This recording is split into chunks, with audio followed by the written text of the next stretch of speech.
ஓம் ஸ்ரீ சாய்ராம். நான் ஸ்ரீ மகாலட்சுமி நகர் சமிதி காஞ்சிபுரம் நார்த்லேருந்து வந்திருக்கேன். குழந்தையும் தெய்வம் என்ற தலைப்பை பற்றி நான் என் கருத்துக்களை உங்களிடம் ஷேர் பண்ண வந்திருக்கேன். சுவாமி எனக்கு தாய். எனக்கு அவரை மிகவும் பிடிக்கும். ஏனென்றால் என் சாய் மிகவும் அன்புமயமானவர்.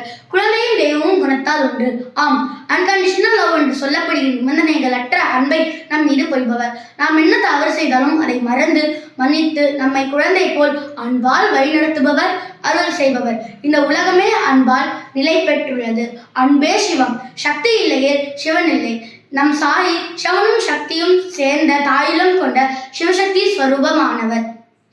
சூரியனை மறைக்கும் மேகங்களைப் போல நம் உள்ளத்தில் இருக்கும் ஆசை, கோபம் போன்றவற்றை விளக்கி நம்முள் இருக்கும் ஆத்மரூபத்தை காண செய்பவர். அதனால் அகண்ட ஜோதி ஜலாவோ சாயி மனமந்திரமே நித்திய ஜோதி ஞான ஜோதி பிரேம ஜோதி ஜலாவோ பிரேம ஜோதி ஜலாவோ. ஜெய் சாய்ராம்.